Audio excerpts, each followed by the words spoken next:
Warren, the American Prodigy. Dre on me. Oh, that was good. Great night. I love that. The boy just having that in there, bro. Man, WTF. And Brian B. I personally feel like Gabe made the right decision by not. I think he gained a ton of acknowledgement from their matches with Gunther, taking him to the limits and them showing that. Commission Talks.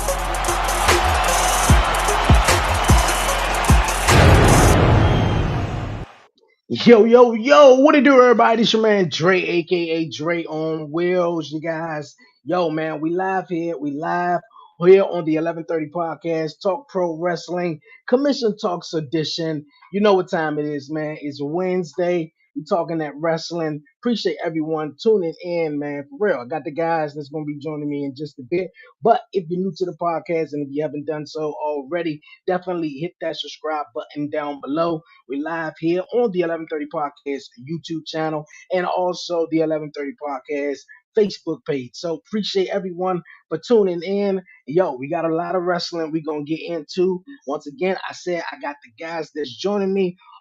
One of my commission bros, Warren Marlowe, host of Buzzing with Marlowe, will be joining in just a bit. But we also got another guy, the other half of Commission Talks, my guy, Brian B, the host of the Beeline Entertainment LLC. What's going on with you, my guy? What's goody, bro? Welcome back. Another Hey. Wednesday. Yo, I got the new thing. I'm starting up. WTW Wrestling. What's it? Was it Wednesday? Wrestle Talk Wednesdays, Yeah, baby. Wrestle Talk Wednesday. I was trying to get it right, man. Me too. I'm still it's new, so we gonna get it. But yeah, what's good, Dre? Hey, man, I'm doing good, man. Doing good. It's like you said, it's Wednesday, Commission Talks. I'm excited, man. What's That going on with Thanksgiving, you? that Yeah, Thanksgiving exactly. Look at tomorrow. you stole the words out my mouth. Yeah, man. Thanksgiving Who coming that? up, man. Happy Thanksgiving to everyone. Yeah. What you got planned for Thanksgiving? Yeah, listen, man. I mean, like we were just talking about before, I'm actually, going to be doing kind of a smaller Thanksgiving this year. I'm not really spending it with my whole family like I usually do. And I'm going to be on a show, man. I'm actually hosting a podcast called Podsgiving. It's going to be, a lot of fun, man. We're going to be talking about a lot of different things. We'll be talking about, like, the do's and don'ts of Thanksgiving, some top 5 rankings, watch the parade, and just be on all day. We're going from 9 o'clock in the morning all the way to, like, last year we did, I think it was like 1 o'clock in the morning. So, Wow. yeah, it's going to be a lot of fun. So anybody want to hop on and come check us out over there in the Beeline ENT. We will be on Facebook, Twitter, I believe it's, Twitch, as well as both my Facebook pages. So come check us out, man. We live all day. Eight. Hey, that's what's up. All day, like the parade, though. I got to ask, what's on the menu, though? Oh, man, listen, yo, I usually, see, when I cook, I know how to cook. Believe it or not, I could throw down in the kitchen. I'm like the main cook in the house. But I just made some chickens, bro. I didn't do the whole turkey this year. I got some chickens. We made 4 chickens. I made them yesterday, and then we got some stuffing. Made some easy stuffing, some easy mac and cheese, and I just made some cabbage and some white rice today. So I'm actually, as soon as I get done with this, I'm gonna get me a plate before I jump to STR straight through the ropes tonight. We got that tonight at 9 o'clock as well with our brand new crew. We got Slim, we got Raven, and we got our new girl Lele. She's gonna be in the room with us. And it's gonna be a lot of fun, man. We got a lot going on, bro. I'm really excited, yo. Hey, that's what's up, man. That's what's up. The sweet potato getting done, the greens getting done. I was just eating some, so I had to step back for a minute. It ain't Thanksgiving just yet, so I know, right? Cheating, bro. You get in trouble with that shit. Yeah, exactly. All right, man. You guys, hey, look at it's Wrestle Talk Wednesday. I got it right. We're gonna hop into some wrestling. And first topic we're gonna dive into, man. This past Saturday, AEW Full Gear went down, man, and Brian B was just talking before. You said this was your first AEW jump that you checked out. Yeah. What was your thoughts on it though, man? Because this was a decent pay-per-view though. Obviously, a couple of things, in my opinion, I felt like the devil thing, I think, let everybody down. The whole mystery of the whole devil. But as far as this matchup on screen, I remember you texting me saying how Edge came down with the face paint along with Sting too. So they doing my boy dirty over there, man.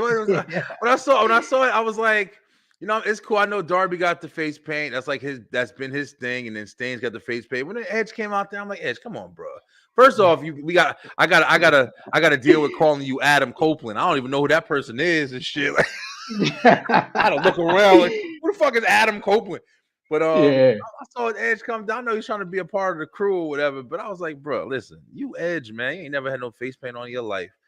And but it was a good match. It was a pretty Yeah, good yeah, match.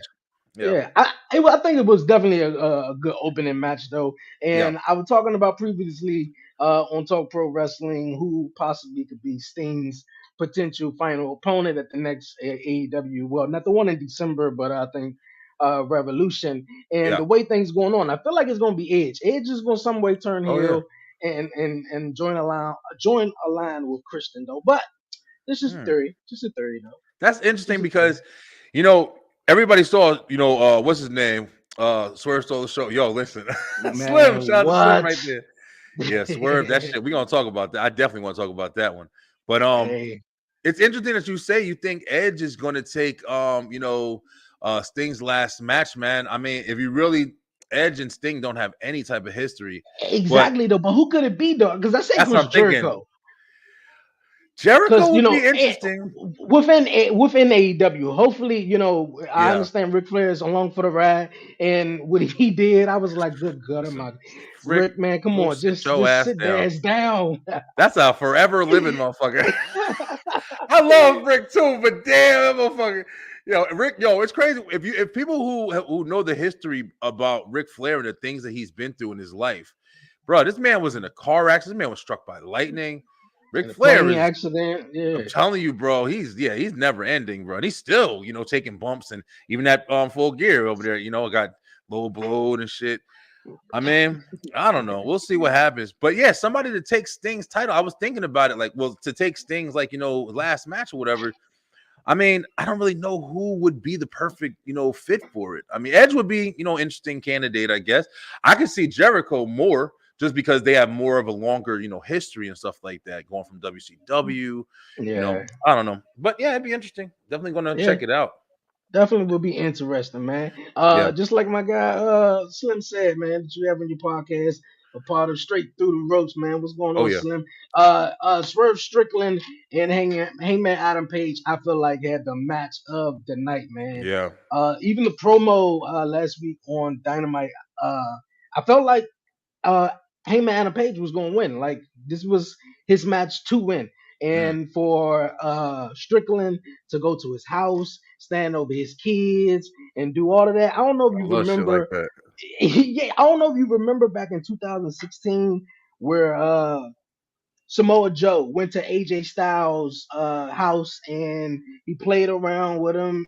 Played around with his wife. Hey Wendy and Yeah. all Yeah. that. That'd It be kind of big. reminded me of that though. But Yeah. this was a dope match though. A lot of people was on the edge of their seats though with the whole blood, drinking blood, all that Yeah. stuff like that. But That was man, fucking that part right there. And just so let's go ahead and get a little history out there. Like you were saying, bro. Like this was my introduction to not AEW but AEW pay-per-views for the most part. I've caught a couple of matches here and there, but as far as watching a full pay-per-view and really getting to grasp the concept of what AEW is about, even Dynamite and Collision, all of that stuff. Like I don't really follow. I follow it, but I don't really watch it. Like I'm not a daily watcher of the mm, program. So watching this really was kind of an eye-opener of what they're delivering. And, I knew they were more edgy. I knew, like, they curse a little more, give you the finger here and there, and really talk some shit. Like, Christian literally said, fuck this or whatever with the Edge when he first, whatever he said, yeah, fuck your feelings. yeah, go fuck yourself. Yeah, But get out of here. when I saw this match right here, and, I know Moxley be having some pretty deep matches. They pull up the ring and hit each other on the boards and shit. When I saw this match right here, I was like, yeah, they on some whole nother level shit. They on some Matt Cardona, glass ball breaking matches. Me and Slim was just talking about that shit. And I think that's interesting, though. That you brought up Matt Cardona, though. You think he is, in which I believe too. He's also proven himself since leaving WWE and Yeah, had a whole 360, and he sort of yeah, become this indie god, though, of having those matches. Though it was I thought it was interesting that you mentioned Matt Cardona though. Yeah, I actually called him the Indie McFoley when I was on my show. I was actually like, literally, as far as somebody who's making a name for themselves, as far as being like this brutal and also like you said, coming from where he came from, being like the broski and the woo woo guy and all that shit. And Mm-hmm. he was corny, you know what I mean? But he was likable corny. So people liked him. So to come from that kind of characteristic, you had Mack and Ryder, Hawkins and Ryder with the edge heads and all that stuff, whatever back in Yeah. the day. So it's like to come from that and then become this, death match god and shit, like literally, like just everything you got. He pools of blood, fighting women, all that shit. It's interesting, bro. I mean, it just goes to show you that reinvention definitely does create your character. It does generate interest. And this match right here, I didn't know too much about Swerve Strickland. I know, I didn't know he was that big. I thought Swerve was a smaller dude. I don't know if He was a little smaller. He was a little smaller when he was in NXT yeah, before the whole excuse me, before the pandemic, doing great things. And I think he got called up and things. He got yeah, fired, came to AEW, and he picked up a lot of weight though. He had to go yeah. He's teach a and big everything. dude. So yeah, but Yeah, man, this was definitely a breakout moment in my point of view for Swerve because he had the last match against Hangman, and I think Hangman definitely need to prove himself even more after coming out of that loss. And yeah. he came out hot though, because when I stepped away for a minute, I think I went to the bathroom, but I came back and I was like, well, damn, Swerve busted open. Bro, And he was doing everything, drinking blood, doing the Triple H, that shit got the was crazy. glass. I'm like the barbed wire. I'm like, dude, what is going on? Like this shit was like That shit was hard it's to not watch. every. It is. It Yeah, was hard that to shit was watch hard to because watch. I ain't gonna lie. it's not your normal cup of tea that you see in wrestling with those two guys though. And a lot of Yeah, people was like, hold up, wait a minute. But I like how every match though, and that's the thing with AEW. At least some of they pay per views. You'll see a different type of match, even though John Moxley's gonna bleed every match though, but you're gonna see a 6-man tag, you'll get a women match, this match, and then they'll pull out this shit right here for this all right the here. Yeah, diehard, wrestling fans. So but that was incredible. I thought it Yeah, was crazy. the one thing that I can say, and I know this match is kind of like a topic holder right here because this is a big thing. One of my favorite matches of all time is Triple H and Cactus Jack, Royal Rumble 2000. Their Oh street fight that they had. yeah. Fucking epic, street fight. They were fighting all over the arena, just the damage, the chaos, the moves that was done with the weapons and the barbed wire bat. And one of the craziest matches I remember as a kid watching, like, holy shit, this is crazy. So when I'm watching stuff like that and enjoying it, like, when I see this match right here, and this Mhm. motherfucker literally, like, listen, y'all, listen. Just one of the craziest parts to me, this motherfucker pulled out a staple gun and Oh. started stapling this dude in the face. Not even like he did body shit, and then this motherfucker started stapling himself. I'm like, yeah, these motherfuckers wild. And these aren't even like like we were talking about, like either like Matt Cardona, he's making a name for himself doing this shit. This is just the regular dudes. I ain't never seen either one, him, Hangman Page or Swerve, do anything like this. So it was really interesting that to see that higher caliber. Look at this motherfucker. Like they both went on such a level that I think that's the biggest shock value. And I think that's why you see so many people saying like 5-star match. And I'm like, 5-star match. I mean, maybe just because of the context of the match and the two people who were in it. But I mean, this shit was incredible, man. Yeah. I don't know. I This is something don't I'm gonna know. watch all the time, but Yeah, I don't know neither though, and I think a lot of people are more behind Swerve Strickland because of also Nana and his dance and whatnot, which I I like thought it that was shit a too. Yeah, that shit was interesting awesome. His entrance, yeah. interesting spot though. But yeah, I mean Swerve is just I think on a different level, which was great, man. So I'm like you said, fucking I with it. don't know about a 5-star match, but the shit was like you said, it was crazy, man. Like you Wow. couldn't believe you were watching it though. So Yeah, yeah. uh You think it's yeah, gonna man, make that them? was You think it's gonna? That's another thing I look definitely. for is like, yeah, what's coming next? Like the next guy. Like I feel like Swerve after seeing that match, like everybody kind of already knew Adam Page. He's a former AEW champion. Like he's had an establishment in AEW. I know he's been, in the indies for a while too, but he's been established in AEW. Swerve, like I said, I remember him, like you said, from NXT. I remember him being smaller. I remember his character. I remember him on the WWE game. But as Yeah. far as seeing this side, that just reinvented him to somebody who don't really have eyes on AEW like that. So now I'm like, damn, I want to see him. I want to see him in WWE or some shit now. You know what I'm saying? So just that fast is how quickly you can go ahead and invent yourself or be seen differently and have a different light or whatever in a different way. I want to talk about that shit later too, and something else. My topic for the night, in a way. Okay. But Okay. yeah, Yeah, really yeah, good. definitely got to go after the championship or see something big for Swerve in the Yeah, future. But I definitely think that definitely gave him some big opportunity in the future. The yeah. tag team matchup, it just went off the screen. You said you didn't catch it. Big what was it? I can't think of his name.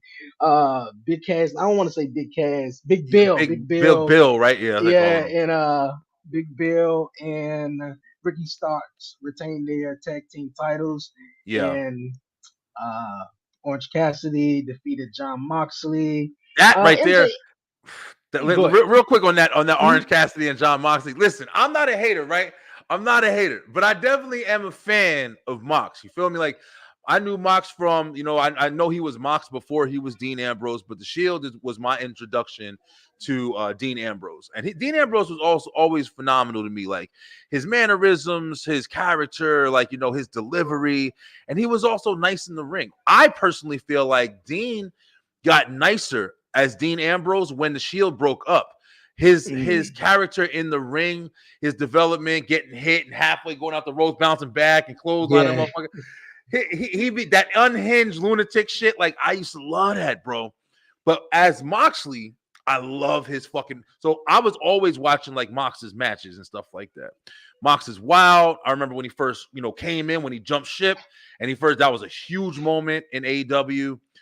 And now him losing to Orange Cassidy, let me tell you something, bro. That shit felt so flat to me. I just couldn't get behind it. And I know Orange Mm. Cassidy is like, he's like a favorite or whatever, but I don't know. I feel like Mox is higher than that shit. And no offense to Orange Cassidy, but I'm just saying, like, I feel like Moxley taking that loss. I don't know if it hurt him because he's always going to be Mox. I don't know if that's how they're looking at it, but I feel like he shouldn't be taking that kind of a loss. I don't know. Maybe it's because I don't have enough, invested in AEW, but Mox is No, no, big, no. man. I get what you're saying. Hey, Orange Cassidy is definitely one of AEW's fan favorites and definitely over. This was a rematch, I believe, from a match I think they had at a previous pay per view or so where Moxley won, and then also Moxley had to give up the title once I think he had caught a concussion, getting dropped on his head by Ray Got you. Phoenix in that match. Though, but overall, man, like how you say, I do agree. John Moxley's definitely badass, though. I just feel like Orange Cassidy, the role he on, I do want to see what's next for him, but obviously, I guess he's going to go down as one of the greatest, you know. AEW International Champions, I guess, but definitely want to see what's next for them. Uh, Yeah. Another match, we had the tag team titles, the Ring of Honor tag team titles. MJF um, came out the team with Samoa Joe, Yeah. and all of this though.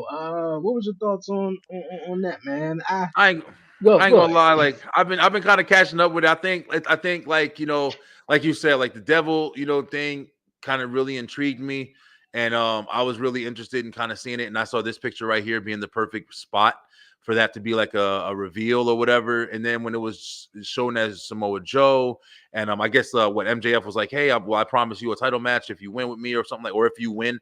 I don't know the Yeah. concept, but I think that was like Yes. some of it. But Yeah. and then when it was just their match, it was a match. I was listen, not to jump too far ahead, but I was not feeling the whole we're not gonna have the title match because MJF is injured shit now. It was just like something that was really drug out that wasn't that interesting to begin with, in my opinion. Hmm. So Yeah. the match was okay. It wasn't a bad match or anything, but it just wasn't anything intriguing to me. I would have much rather just saw like, some crazy opponent. Oh shit, give somebody the chance to build somebody else. Samoa Joe don't need to be built. I don't know. It just wasn't really interesting to me. No, I definitely get what you're saying though. It wasn't interesting doing the whole, MJF, he gets injured by the guns, they take out his leg, send him off to the hospital. Now that would have sort of made sense in a way at the conclusion of this main event match between MJF and Jay White, which Yeah, was, a decent matchup. yeah, it's MJF pretty showed decent. out, and Jay White had this really possibility, have everyone believing that he may win this. And the whole concept behind the storyline was between Max and Jay White was the whole devil. The devil attacked Jay White, Yeah, and we know MJF comes out every pay per view. Besides this one, he came out as the devil, so it was no, it sort of ended flat for me. So the yeah, whole Adam Cole possibly stepping in. And I was thinking that, because I remember a couple of people have said, Adam Cole could be, the devil guy in the mask, though, or that could be him behind it all, though. But it didn't lead to nothing. Me yeah, personally, I thought it was going to go as okay. Adam Cole steps in. He's going to fool everyone. He's going to wrestle. He's going to take the brace off. that's Something what I like, thought. in a way, kind of like how Roderick Strong does when he Yeah, does his matches and shit. Take the neck brace off, get in the ring, and, yeah, do what he got to do, which is, pretty entertaining, which I love that. And, Adam. But nonetheless, I thought he was going to do it. And then, somehow he wins the match. He wins the match. yeah. And then, uh, uh, MJF comes back after all, and he wants his championship back, and he didn't get him, and he thought he had a friend in Adam Cole, but it didn't go nowhere in my Yeah, it opinion, didn't, though. bro. And then all Tony Schiavone coming out, and no Jay White, you're just gonna get the championships, and then also kind of like when things like that happen, where you have somebody like, oh man, we're not having a match, he's injured. It does for me. It kind of discredits the other challenger too. It's like, damn, you couldn't even beat this guy. His fucking leg is all jacked up. You couldn't even be. So it's like all of that build just for like a simple win. You know what I'm saying? MJF just won. Like it wasn't really anything to happen. I know Adam Cole was out there limping around and shit, but like you said, I would have been much more intrigued. And it might be something they continue on tonight, even, just to kind of, just stretch it a little bit more to build more of a story. But it was just kind of flat. Like I think that's the best way, mid, whatever you want to call it. It was just kind of flat to me. I didn't enjoy it. I didn't hate it, but it was just like Yeah. it was there.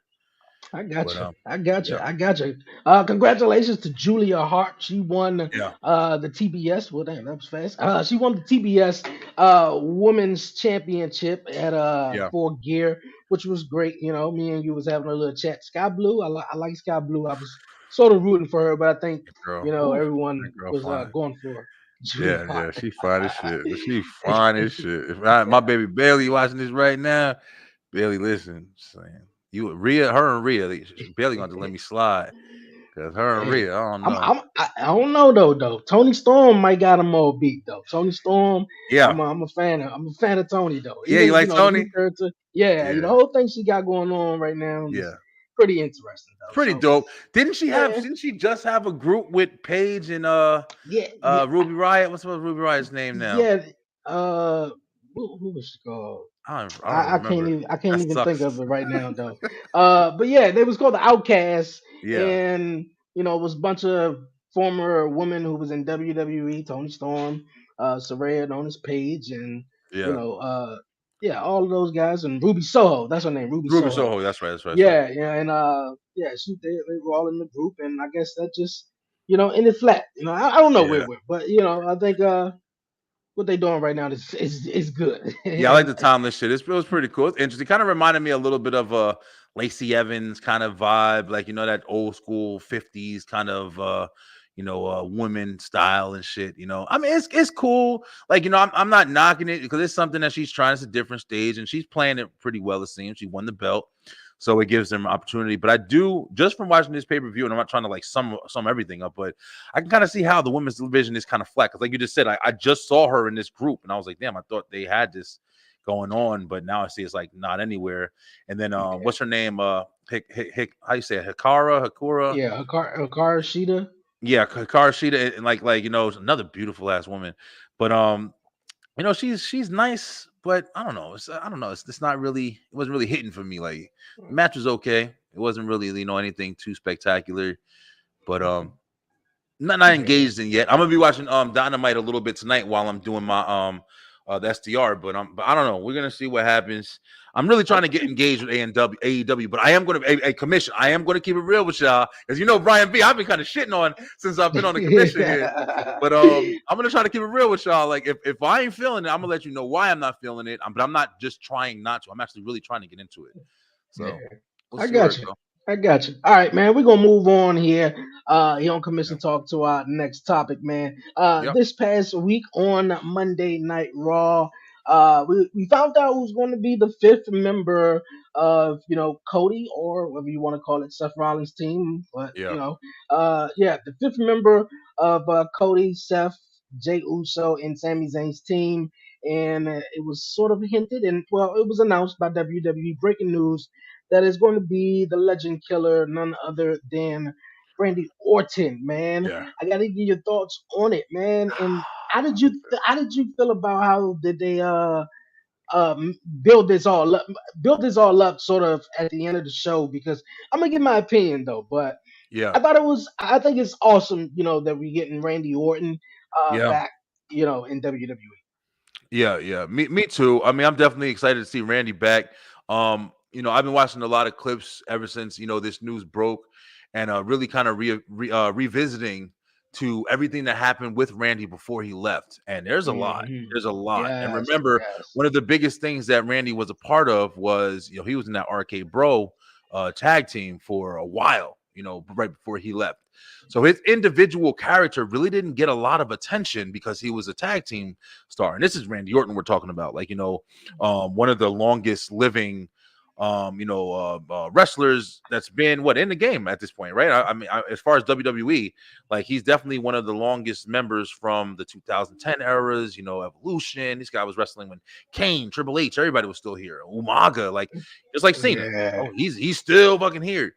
So it's like there's a lot of story that's going to be told, I believe, with this new this new return that he's bringing.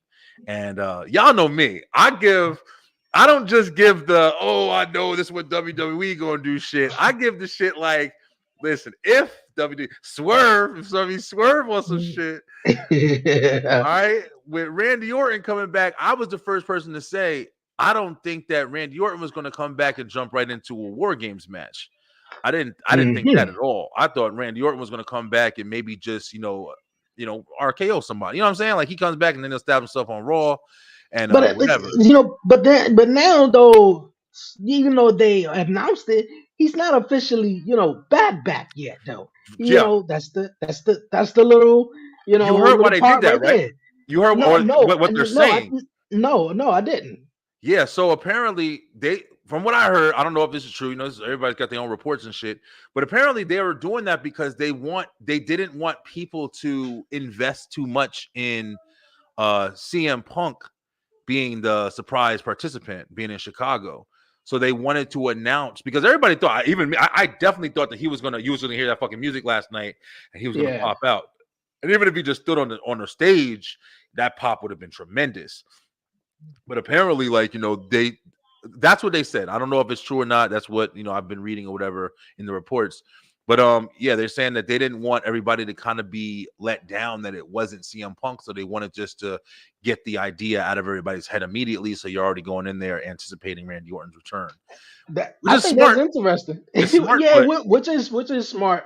But knowing WWE, like, yeah, I guess they didn't want the whole CM Punk chance, and oh if yeah, it you know it. was led to be a mystery, and Yeah, out came Randy Orton, and everybody chanting CM Punk and shit. So yeah, yeah, I yeah, for I real.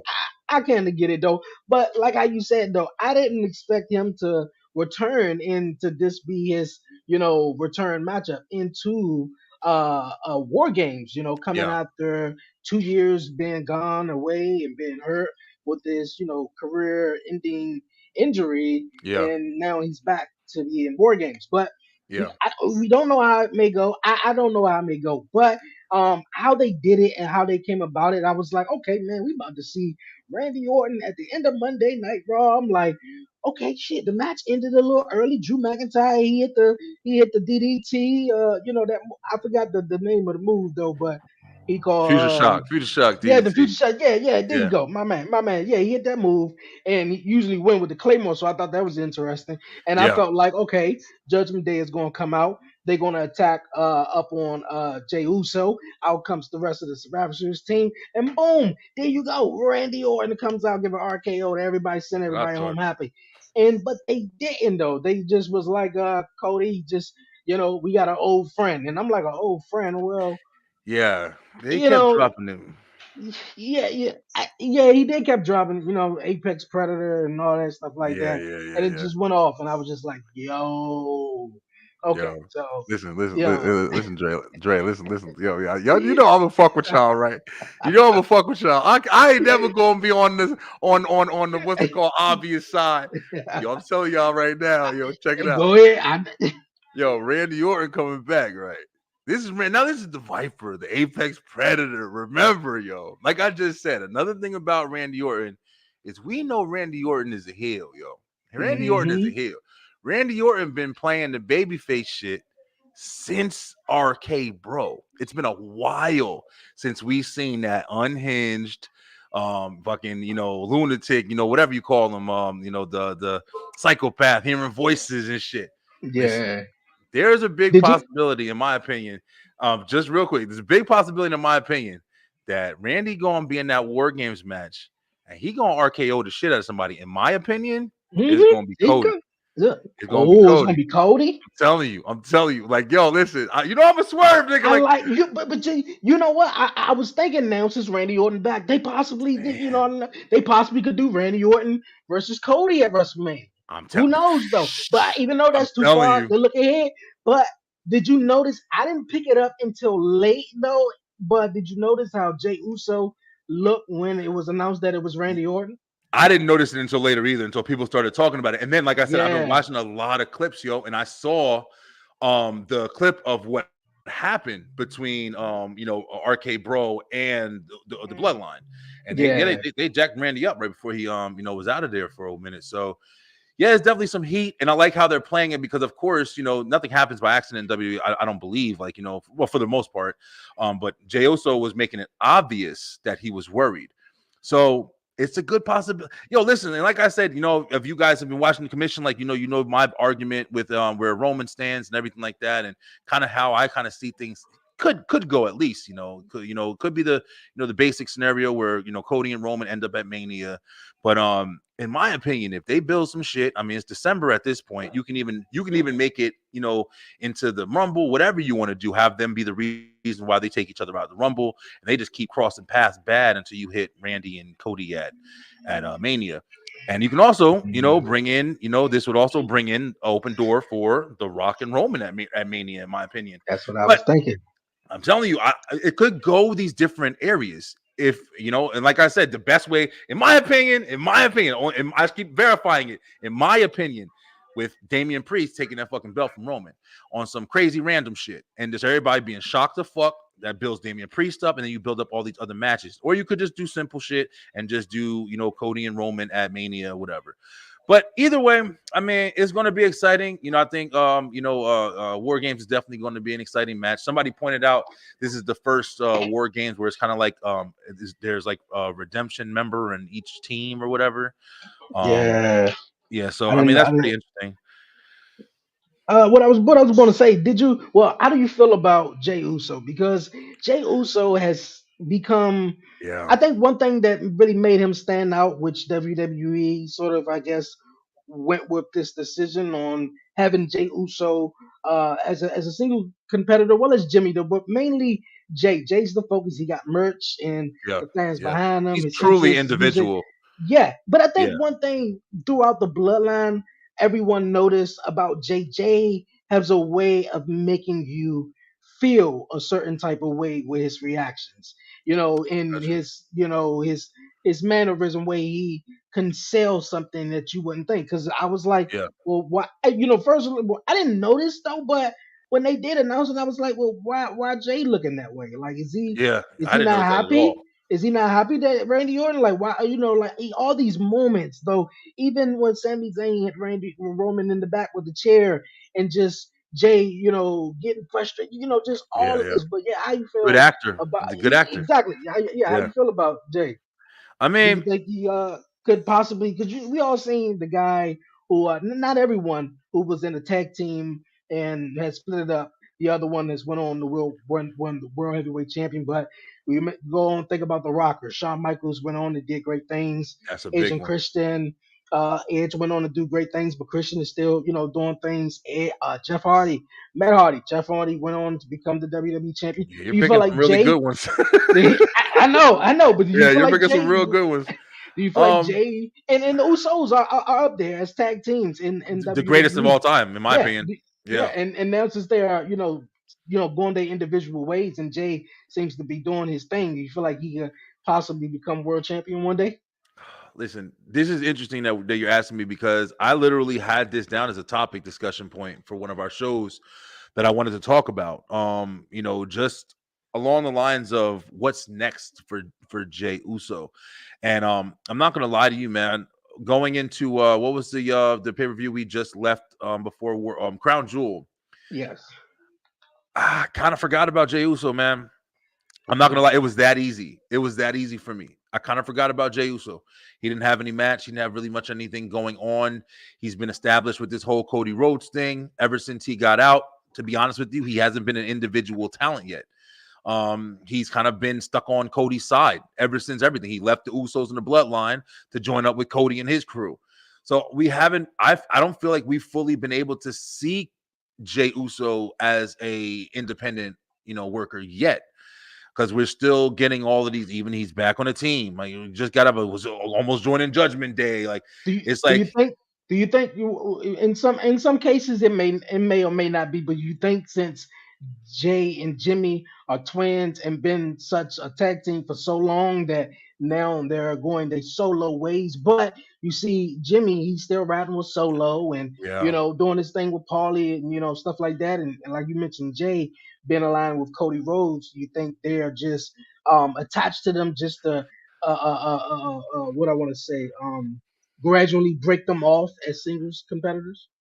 I think that this is an experiment. I think it is an experiment to see if they can and nothing against them at all. I love the fucking Uso, all of them. But I think this is an experiment to see if they can pull the kind of connection like you were just saying with all these other people who actually did this at this time. Jeff Hardy, Shawn Michaels. I mean, Shawn Michaels is a whole nother stratosphere. But even Yeah, Bret Hart, came, the Hart Foundation. These yeah, were people who were able to nice. successfully break from very successful tag teams and become, faces of the company. Now, it's not always the easiest because you do run into that dilemma of seeing them still as tag team competitors. With Jey Uso and Jimmy Uso, with Jey Uso in particularly, Jey Uso made a humongous statement with his role that he played in the Bloodline storyline. That is the reason why he's getting the push he's getting now. But I think people are starting to understand. Well, I don't know if people are understanding it, but at least I'm seeing it a little bit. One of the biggest reasons why he was getting that acknowledgement is because of how good the Bloodline storyline is. He played it incredibly, but I don't really know if we're ever going to see Jey Uso be like one of the guys, like, and I'm not trying to compare too much, but I am going to say on kind of like, a top star level as far as just like, I'm going to tune into WrestleMania to watch Jey Uso versus, Gunther or some shit.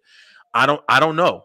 I don't know. I love Jey Uso. I like how he hypes the crowd, but there's also some things where I'm just kind of like, all right, that's regular. Like, whatever. Like he does the rocks punches. That gets a little bit of a pop. The whole thing with the, doing the fucking worm and then taking his shirt off and smacking. I don't know, man. Listen, I don't know. I'm not trying to hate because it's my boy. I fuck with him hard. But I'm just like, I don't know, man. And then Jimmy is like, Jimmy's the opposite.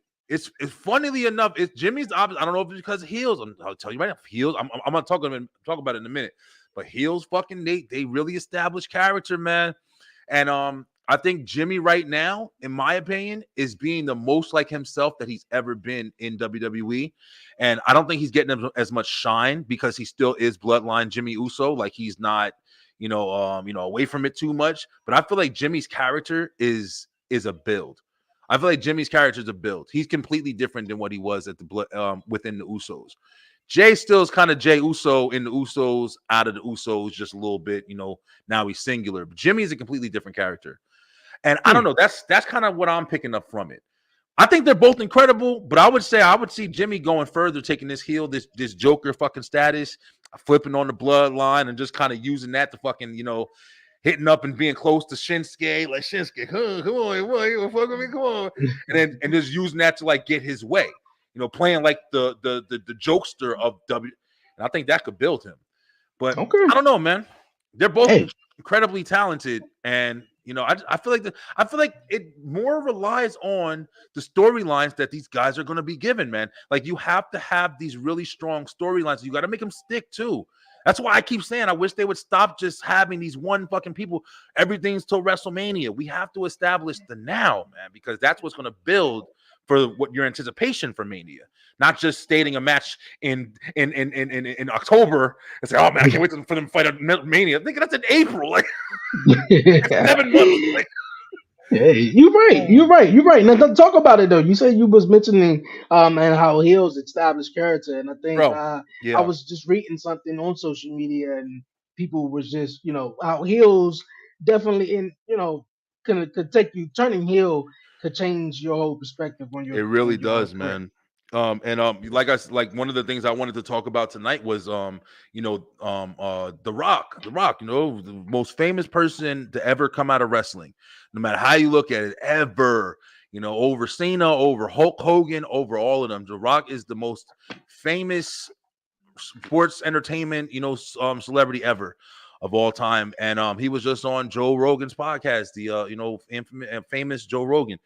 And I watched the whole thing, and I wanted to talk about that tonight because, even though I wanted to say this too on topic, even though I don't think it was the best interview, I'm not gonna lie. I've been watching Joe Rogan for years, but I feel like it was very flat. At times, it felt like The Rock was interviewing Joe Rogan, and I'm sitting there watching this shit to learn about The Rock.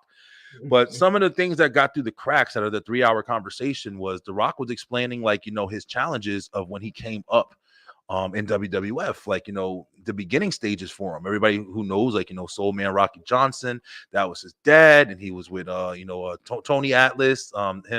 They were the first black tag team champions in WWF, and were wrestling for a long time, and his dad trained him. He started off playing football, and then he kind of transitioned into seeing football wasn't going to get him where he wanted, and he started in wrestling. And he told the whole story about his first match and how Vince McMahon basically wanted him to be the smile guy. Everybody go out there, and Pat Patterson was the one who kind of brought him to Vince McMahon's attention, and Vince gave him a shot. He told about how he first had his match in front of the people he had his match with in Madison Square Garden, of all places, humongous, and they wanted him to be the smile guy. Go out there and smile, no matter if you lose, no matter if you win. Go out there and smile, smile, smile, smile, and motherfuckers turned on him immediately. And he talked about wanting to separate from wrestling because of that shit. He even said he looked into a Pride and was going to talk about being a boxer. His dad was a boxer. He wanted to try to get into that, just to get some bills. He didn't feel like he could make it. Yeah. And he got the phone call from Vince, and Vince said, "Hey, we're going to try to bring you back. We're going to try. It's The Rock we're talking about, the biggest of all time. We're going to try to bring you back, but we're going to bring you back as a heel. And we're going to bring you back in the Nation of Domination." And y'all remember that shit? But for people who grew up in the Attitude Era, it was one of the most influential points. And it was him. He said specifically, he asked Vince McMahon, he said, "I just need 2 minutes on the mic. Just give me 2 minutes." And Vince was super reluctant. And they didn't even understand why his character failed at the beginning, because he was just literally smiling, and he thought that was going to work, and he was like, "Nah, shit didn't work." And he said it didn't work because he wasn't being himself. That's why I've always stood on my, not saying that it can't work, but it's, in my opinion, it's easy to make a motherfucker not like you. Okay, it's easy to make a motherfucker not like you. It's hard to make somebody like you. Genuinely, you know what I'm saying? But it's easy to make somebody genuinely not like you. And I feel like for The Rock, he went out there and just said his piece. He said 14 words or some shit like that. And then everybody hated I'm the people's champion. You need me because of who I am. and we and hated. and back in those days, and I remember you talking about even, he talked about it. Like you said, I haven't seen the episode, but I've seen clips of It's really him good being on that show. as I far as definitely do that check it part. out. Yeah, Yeah, yeah, and even back in them days, though, a lot of things were just, not as scripted as it is today. And yeah, The Rock being The Rock, man, and he having some sort of trust with Vince McMahon, and just like, let me go out there and just say something, man. And I think they could really buy into it. And we seen, like how you just mentioned, man, heels turning like it is. It's definitely easy for a motherfucker to just be like, you know what, man. I hate You this know what? I dude. don't know what it is about it, but I don't like this dude. You I'm he telling you. ain't you can't even name one thing on one hand that Yeah, you don't like, but you just know you don't like him I'm though. telling you. So it's so easy. So I do get what you're saying about that, and how when you're a baby face and you told to go out there and smile, you told out there and go shucky ducky quack quack and dance Yeah, and do all that stuff, and then all of a sudden that shit don't work, and then you back at the drawing board, and then when you change heel, we look. I mean, like the number one person with Roman Reigns when he told us to go out there and smile, be yeah. the big dog, and I'm the one, Tougher and yeah, stuff I'm like that. this, yeah, and Yeah. people was like, "You get the hell out of here, John Zack Cena ate Ryder." his ass up. Remember that shit? Ate Exactly. his ass The, up. the whole woo woo woo thing, and for Oh people man. was behind it a little bit, but he reinvented himself, and boom, there you go with Matt Cardona on the heels. But it's just Yeah, so many different characters by just turning heel, yeah, and what it can really do. It's just you're not allowed to, I guess, do as much as you can, or do certain things as a babyface that you can as a heel, and yeah. It's very true. hey, the hills make it. I think it makes it more interesting to want to, I guess, see that good guy, Yeah. try to come out there and do something. So But then you also have people like, like Becky Lynch, to where even when you have them being a heel, where it's like, or you try to, put them as a heel, and it don't work because she's so beloved, or Stone Cold. Like, these are people yeah, that you can't make a heel because their character alone is beyond that. Basically, it's like this isn't a good guy or a bad guy. This is just them. This is their presence. I feel like the Miz has that too. The Miz has that to where he's just naturally an asshole, and now they're kind of trying to turn him and have him be on that babyface shit. But see what it don't feel genuine to me with the see, Miz. Like, but with the men's though, for me, it was like he always been an asshole, but yeah, he been around for about 20 something years. See, now in WWE, if you notice, it's different. Back in the Attitude Era days, a Warren's lot of here. guys. Warren, what's What's going up, What on, up, boys? Warren? bro? What's A up? lot of What's up? What's up? how's everything, man? Hey, it's been it's been a wild week so far. Let's just put it Yeah, this way. But um, it's you see more of a blessing than what's going on with everything. But I did watch a bit of the show, and I know I was trying to get it as close as I could to get on here. Um, but I'm trying to ease away from all the echoes and noises. But I did watch the thing about Joe Rogan's podcast with The Rock, and awesome. I gotta say, man, I don't care what anyone says. Rock would have been T Mac like he is in the NBA. If this man never left, the greatest of all time. I don't care what anyone says. Everybody says that he's not in the Mount Rushmore just because he wasn't in there too long. But That I longevity, think, yeah, I yeah, can understand it. but it's like, the stuff that he's done, the establishment that he has gotten, Oh yeah, and I think the way the run that he had in wrestling was based off of the fans. I don't think it was based off of the corporate or whatever they wanted to push down because, like you just said, he didn't want to smile anymore. He didn't mm-mm. want to do those things anymore. And I think that's what transitioned the whole dynamic with him because, in a way, it kind of fought with the Austin era a little bit as well. And Oh yeah, nobody could have matched up to it. Because honestly, if you think about it, you think about Stone Cold's run, you got to think about the Rocks as well. well, The Rock There's is more. when Stone Cold went on that hiatus, when all that stuff was happening with his neck and all that shit or whatever. The Rock was the one who picked up He the was the ring. ceiling, Yeah, he just was the Yeah. like one to pick up the Cena, ring. was when Rock was missing, when they Yeah, didn't have nobody. Cena was that piece that nobody would have thought of. They Like built Cena into that position on some real shit. They really did. I'm not they taking did. anything away from Cena, but they definitely built him into They that. wanted Orton in that Well, position. They wanted Orton or just Batista in that position before Cena. Mm. yeah, just how you were saying, yeah, Brian, before, just how you were saying, with the Miz though, and a lot of guys nowadays, you seen them been around in WWE for 15, 20 years, and how Yeah, it was in the Attitude Era. You know, a lot of guys, weren't around that long. You see them 6, 7, 8 years old. for It'll go real. away. But the Miz, I think he just came out and strictly as an asshole, and people just started respecting him. It was just like, you know what, man, I think I can get behind him. I don't think it Yeah, was necessarily forced in a way. It was just like, all right, you earned our respect here, man. You've been yeah, around, you stuck yeah. around, and you here. You're right, But and for John, but my bad, my bad. Just to speak on And that point, like give literally, Miz you're his absolutely flowers. the Monday, the Miz is a I'm beast. I'm I love the sold. Miz. I'm Yeah, sold. I love the If he Miz, beats man. Gunther, I'm not mad. I wouldn't be I'm mad being either. honest. I wouldn't be I mad don't think either. he is though. But I think he'll put up a great fight Good though. fight, right? Yeah, yeah. You're gonna Yeah, see one of great the fight. best matches out of Miz in his career I think it's worth tomorrow. it. Yeah, I On think it's third, worth it. I'm in on Survivor Series. I think the way that they're doing this thing, this just established Miz. This just like, hey, if you didn't know about me, you're about to find out. That's what I like too. Because like you guys are saying right now, the Miz definitely earned his flowers. Time. I mean, this isn't to me. This isn't even the best part of the Miz. The Mhm. Miz used to get when he was with the Miz Taraj, and he used to put that "my hand goes up," and Miz was Your to mouth drop go shut. bombs of realities on motherfuckers, and you had no choice but to clap. You're like, "Yep, he's absolutely right."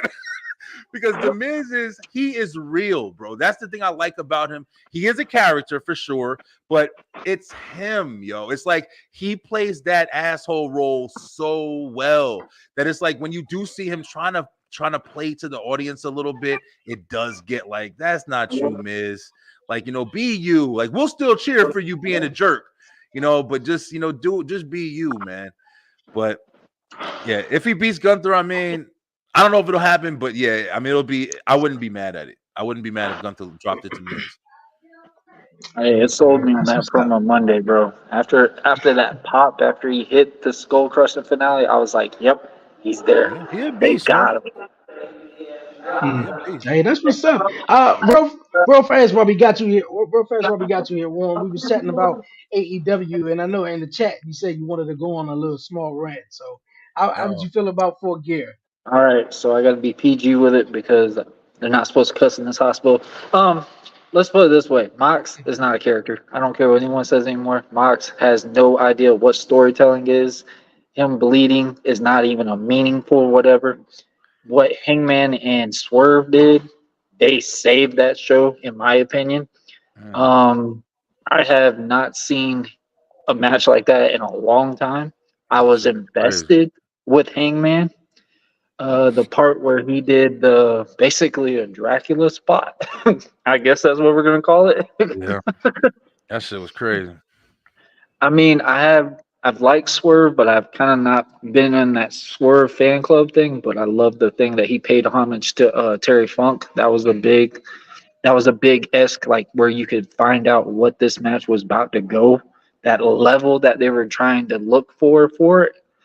Um, I MJF thing. I mean, he does his thing. He did really well with it. They messed it up. They really messed up not revealing who that person was there. Yeah, I yeah, would always do the revealing at a pay per view. That makes you watch the pay per view for yeah. that moment. I think they messed that part up. I'm happy for Tony Storm. I didn't really care for the match, but I'm happy she got it. Yeah. Um, Trying to think of the other ones. The ladder match I was okay with. I think they just did too much. It hurts my feelings when I see these things. Uh, but I really wanted to like the Orange Cassidy match. I wanted to. Shit was I ass. really wanted to. It's just I'm sorry, it was it's no boring. meaning. Fuck. It's no meaning, bro. How is it you watch a match and you just go, oh, he's just bleeding again? Like, no offense, and I'm not stereotyping anyone, but I do this fucking thing, so I will tell you exactly how it is. If somebody my size is hitting a guy at 240 pounds and it makes him bleed, that just degressed the character of that person, in my opinion. That's believability. If you look at me, yes, I can hold my own, I can do whatever. But if I bust somebody up that's 240 pounds, I just kind of degress their character. Yeah, but you also got, something. if you know fighting and shit, like fighting, boxing, MMA, whatever, once you take enough damage in your, your skin tissue and shit like that. Monster didn't get hit enough before he started bleeding, though. Yeah, I get your point. I mean, the Orange Cassidy, him, like I told Dre, him versus Orange Cassidy, just the match alone, I feel like Mox is definitely a higher caliber than entertaining that even. I felt like because he is reckless, he is a cannon, like, I feel like that's the character that should be established for him, and he should be reckless and wild. How the fuck are you going to let this guy who puts his hands in his pockets beat you with some headbutts? Get the fuck out of here, bro. Like, it wasn't believable to me. It wasn't believable. It wasn't believable. Yeah, you're right. Like the 4 Superman, or what was he called? The orange throws. What? Yeah, the orange punch. The orange punch. Out of here with me, bro. If I started watching AEW and I don't rely on fucking Orange Cassidy, I'd turn that shit off. I wouldn't watch wrestling no more. Get the fuck out of here with his hands in his pockets and shit. If you got time to put, the only thing I liked about their match is when Mox was mocking him with the kick thing. I thought that was kind of funny. I was like, that was kind of funny. Okay, I get it. Now I'm kind of sold a little bit, but where Orange Cassidy's hitting him with these, I wouldn't even call them Superman punches. I call them Supergirl. I call them crypto punches. We'll call them crypto punches. And did like 4 of them, and Moxley's barely been moving from it. I'm like, so if you literally tune into the match at that beginning, like you're sitting there wondering, why is Moxley bleeding? Like, what did you do to properly get bled? Now, when you watch Swerve and Hangman, they did it perfectly when they got bled. See, the only thing for Moxley, the reason why it seemed like he bled so fast, it seemed like he had a scar right there. So it seemed like that's right. He did come in with a Band-Aid on his head. He came in with a scar. Well, bro, when you're bleeding every week, what are you supposed to do? Right? Yeah, exactly. Right? Exactly. You bleed from regular shit. Oh, it's pay-per-view. Let's just let's get it all over. Before we head on to the next topic, what do you think? Better yet, who do you think Randy Orton is going to turn on at Survivor Series? I love the sell that Jey Uso is doing right now.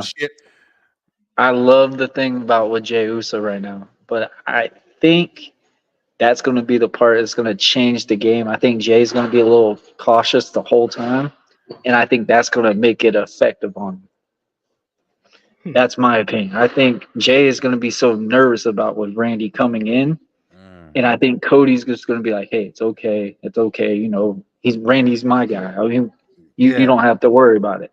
And then he going. I think at the very end is where it's going to get turned. And they go, hey Warren, get ready for your boy, all right? Oh yeah, it's going to be Cody and Orton. I think it's going to be Cody and Orton. I don't think in the pay-per-view. I think it'll be on Raw. I think on Raw, Cody and Raw. I think let it marinate a little bit because you got a little bit on the big shows coming up, and you can maybe do this match for Royal Rumble, Cody and Orton. Let it marinate a little bit. I'd say War Games, it's a bigger picture standpoint. I'm trying to remember the last time Orton was there. Did he really have any feud with Judgment Day at that time? I don't think he did. No, he was with the Bloodline. Fucked him up. It was with the Bloodline. So that's what I'm saying. Yeah. I think it's just going to be with Jay at that moment. I think it's just going to be with Jay. Yeah, because you see how Jay, look. They did perfect with that, man. Yeah. Shout out to Jay on that sell because Jay made that so believable. And that also makes you wonder if Randy's really going to accept the challenge. Cody never said exactly the name. Fans went, "Oh, the fans are right."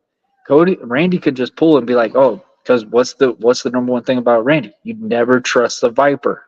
Yeah, I think he's gonna flip. He's been a face for a minute, bro. I definitely think he's gonna flip on this pay-per-view. If he goes all the way, I'm gonna be fucking bored. I'm not gonna lie to you. Listen. I don't see him going into the match instantly. I honestly think Randy's gonna show up literally at the last second. That's fucking boring too. That's corny too, though. That's fucking corny. Like that's so Randy though. That's usually what Randy does. Yeah, that'd be fun. Now, if he comes in and RKO's and shit at somebody and walks out, I wouldn't hate it.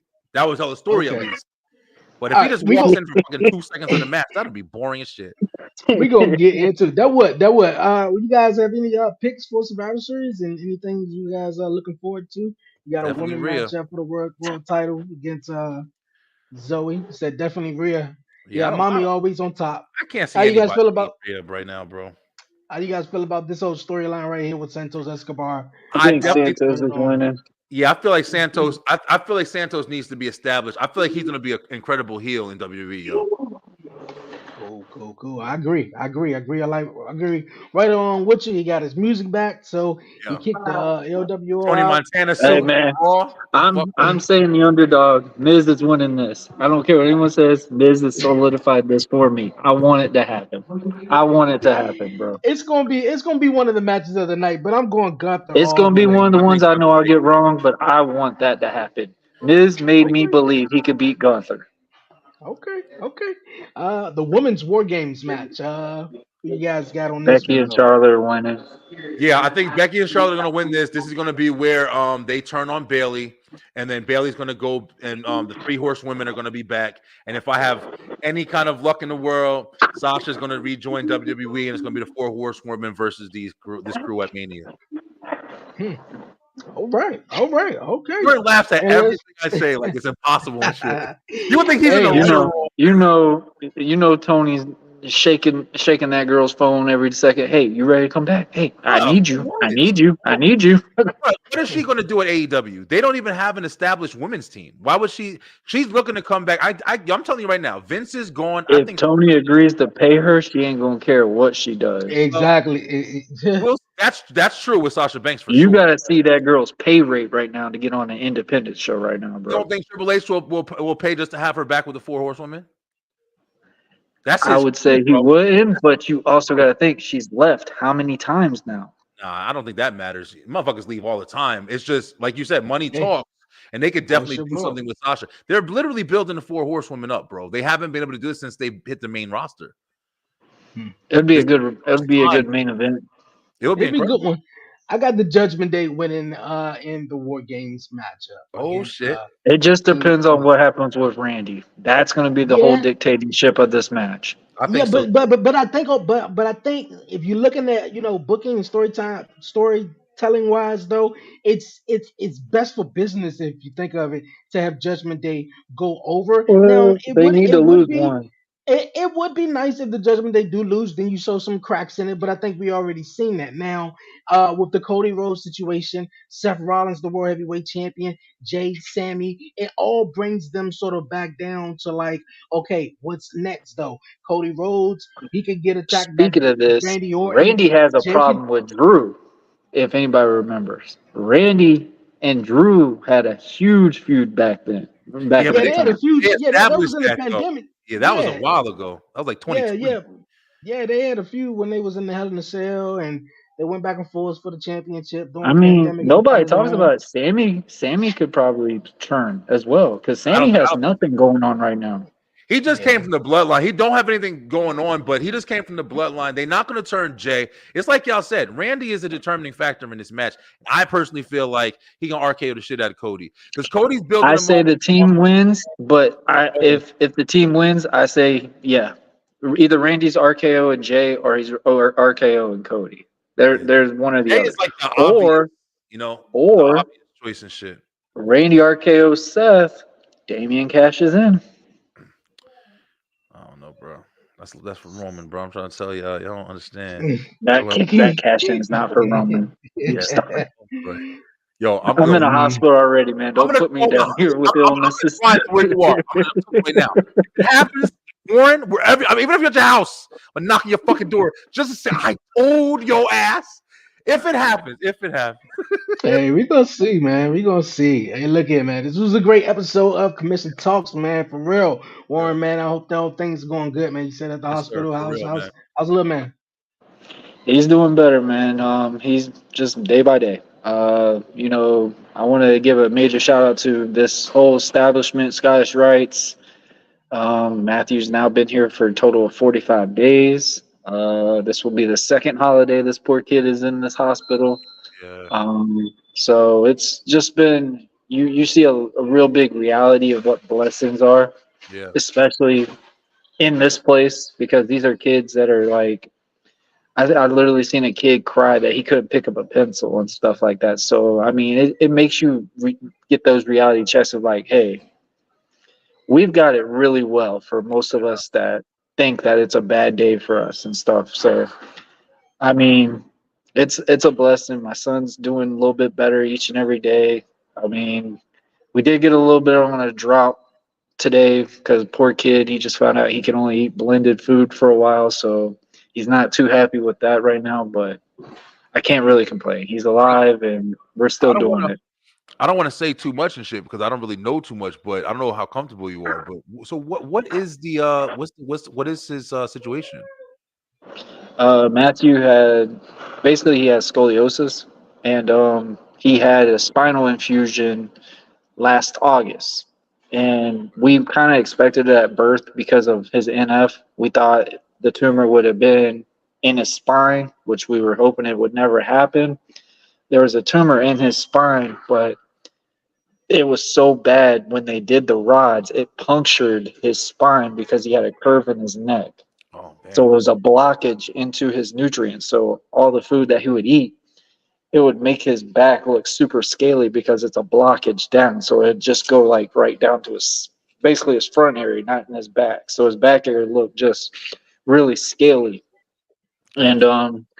he had this surgery in August where he had the halo and everything on. And needless to say, they should have fixed the curve. I won't want to get too much into that part, but the rod technically punctured his spine worse than what it was. So then we had to go back 2 months later, which is now, to basically redo everything.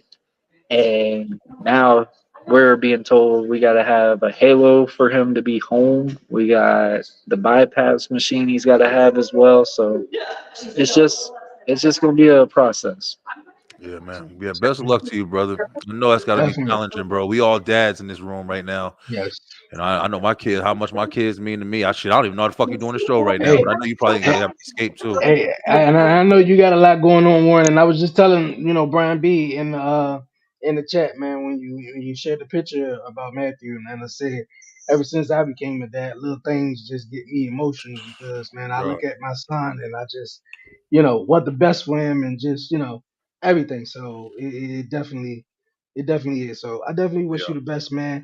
We're gonna end it with final thoughts, man. Anybody got anything you guys want to say, man? Anything coming up or Yeah, happy you can share? holidays, bro. Happy Definitely, Thanksgiving to you definitely. guys, man. Happy Thanksgiving to you guys. It's been a lot of fun since I've joined in with you guys.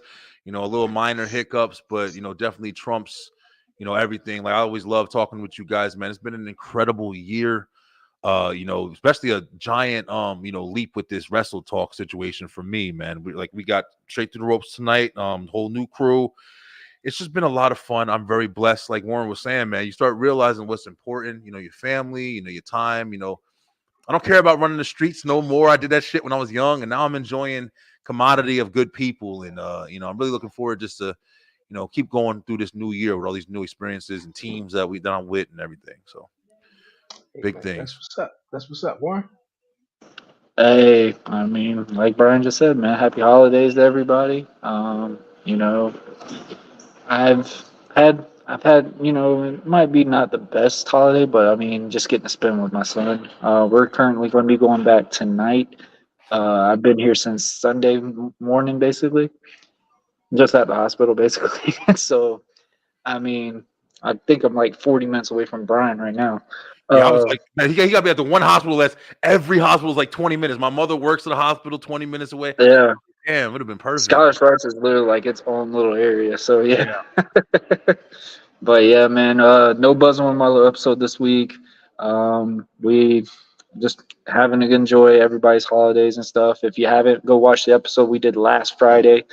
Um, that was one that I really was happy about. The passings of my friend. We just actually just found out, sadly, the guy that struck Mackey was under the influence, was a cop.